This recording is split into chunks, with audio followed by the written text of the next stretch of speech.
الحمد للہ وکفا وسلام علی عبادہ الذین اصطفى وبعد۔ درس قرآن کی ایک اور نشست میں آپ کا استقبال ہے۔ سورۃ النور کے سلسلے دروس کی ایک اور قسط پیش خدمت ہے۔ 4 رکوعات تک ہم نے اس کی قدر تفسیر کے ساتھ آپ کے سامنے باتیں آ چکی ہے اور ایک حد تک ترجمانی بھی آپ کے سامنے ہو چکی ہے۔ 5ویں رکوع کا جو آغاز ہو رہا ہے یہ وہی نام سے آغاز ہو رہا ہے، اس آیت میں وہی نام آ رہا ہے جو اس سورے کا نام ہے، یعنی کہ سورۃ النور۔ اس میں سب سے پہلی والی آیت میں یہ بات بتائی گئی ہے کہ اللہ آسمان اور زمین کا نور ہے۔ اس کا مطلب کیا ہے؟ یعنی اللہ تبارک و تعالی آسمان اور زمین کے نور دینے والے ہیں، اس کو نور کو دینے والے ہیں۔ اور اس میں پھر قندیل کے سلسلے میں بتایا گیا ہے۔ مشکات اللہ کے نبی صلی اللہ علیہ وسلم کا سینہ ہے، اور اسی طریقے سے قندیل جو زجاجہ کا لفظ وہاں پر آیا ہے اس سے مراد اللہ کے نبی صلی اللہ علیہ وسلم کا قلب مبارک ہے، اور المصباح، مصباح سے مراد وحی نبوت ہے، یعنی نبوت کی جو وحی اللہ کے نبی صلی اللہ علیہ وسلم پر نازل ہوئی وہ وحی اس سے مراد لی گئی ہے۔ اور اسی کے ساتھ نور سے مراد یہاں پر جو اس آیت کے آخر میں جو چیز آ رہی ہے، یہدی اللہ لنورہ من یشاء، کہ اللہ اس نور سے جس کو چاہتا ہے اس کو ہدایت دیتا ہے۔ اس ضمن میں اس نور سے مراد اس نور کو بھی مفسرین نے لیا ہے جس میں حدیث میں فرمایا گیا ہے کہ ہر بچہ جو پیدا ہوتا ہے وہ فطرت پر پیدا ہوتا ہے، اس کے ماں باپ اس کو یہودی بناتے ہیں یا نصرانی بناتے ہیں یا اس کو مجوسی بناتے ہیں۔ بہرحال بچہ جو پیدا ہوتا ہے وہ فطری نور پر، فطرت پر پیدا ہوتا ہے، یعنی دین اسلام کو لے کر دین اسلام پر پیدا ہوتا ہے۔ دنیا میں آنے کے بعد اس کو وہ نور حاصل ہو جاتا ہے جو نور نبوت کے ذریعے سے ہم کو ملا ہے۔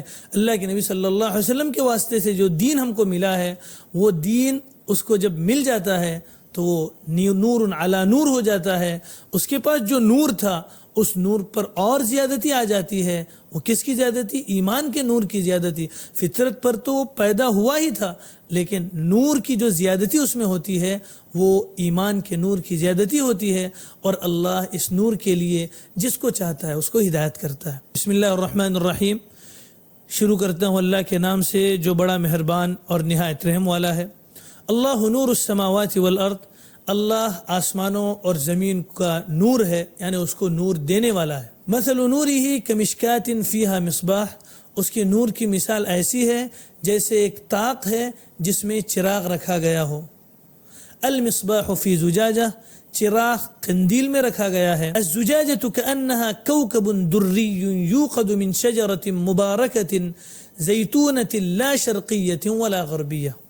قندیل گویا ایک چمکدار ستارہ ہے۔ چراغ روشن کیا جاتا ہے ایک ایسے مفید درخت سے جو زیتون کا ہے، جو نہ مشرقی جانب ہے اور نہ مغربی جانب ہے۔ یکاد زیتها یضیء ولو لم تمسسه نار، اس کا تیل ایسا ہے کہ وہ خود بخود جل جائے، خود بخود روشن ہو جائے، اگرچہ اس کو آگ چھوئے بھی نہ، یعنی آگ اس کو لگے بھی نہ، تو وہ ایسا تیل ہے کہ ایسا لگتا ہے کہ روشن ہے، صاف ہے۔ نور علی نور، نور ہی نور ہے، یعنی وہ چیز جو مل جاتی ہے اس کو، ایک صاف شفاف چیز ہو، اس کے اندر اگر تیل ڈالا جائے تو وہ جس طریقے سے روشن ہوتا ہے، اس کے بعد دیکھنے والے کو لگتا ہے ایک تو جو چیز چراغ ہے، ایک طاق ہے، اس میں چراغ ہے، قندیل جب رکھی گئی ہے اس میں جو تیل ڈالا جا رہا ہے وہ خالص زیتون کا ہے جو نہ مشرقی جانب ہے اور جو نہ مغربی جانب ہے۔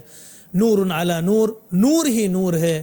یہدی اللہ لنورہ من یشاء، اللہ جس کو چاہتا ہے اس نور کی طرف ہدایت کرتا ہے، اس نور کی طرف رہنمائی دیتا ہے۔ وَيَضْرِبُ اللَّهُ الْأَمْثَالَ لِلنَّاسِ، اور اللہ تبارک و تعالی یہ جو اوپر مثال دی گئی چراغ کی، قندیل کی، یہ اللہ تبارک و تعالی لوگوں کے لیے مثالیں بیان کرتا ہے۔ یعنی جس طریقے سے دنیا میں ایک آدمی فطرت کے نور پر پیدا ہوتا ہے، اس کو اگر نور ایمان مل جائے تو وہ نور ہی نور ہو جاتا ہے، اس کے لیے آخرت میں بھی کامیابی اور تمام طریقے کی کامیابی اس کو میسر ہوتی ہے۔ تو یہ مثال اللہ تبارک و تعالی اوپر جو ہمیں دی گئی وہ یہی سمجھانے کے لیے دی گئی ہے کہ ہم جس نور ہدایت کو لے کر آئے ہیں، جو ہم نے اپنے اندر قندیل اور جو ہم نے اپنے اندر جو چیز اللہ نے ہم کو فطرت سلیمہ ہم کو دے کر بھیجی ہے، اس میں جو چیز ہے اس کو اگر ہم زیتون کے تیل سے، یعنی ایمان کی نور سے، ایمان کی روشنی سے ہم اگر اس کو روشن کریں گے تو وہ روشن ہو جائے گا، نور ہی نور ہو جائے گا پھر آدمی کی زندگی میں۔ وَيَضْرِبُ اللَّهُ الْأَمْثَالَ، اور اللہ اس طریقے کی مثالیں لوگوں کو بیان کرتا ہے۔ وَاللَّهُ بِكُلِّ شَيْءٍ عَلِيمٌ، اور اللہ تبارک و تعالی ہر چیز سے خوب واقف ہے۔ آگے بھی اس کی تفصیل ہے کہ کون لوگ اللہ کا ذکر کرنے والے ہیں اور کن کو تجارت وغیرہ اللہ کے نام لینے سے نہیں روکتی۔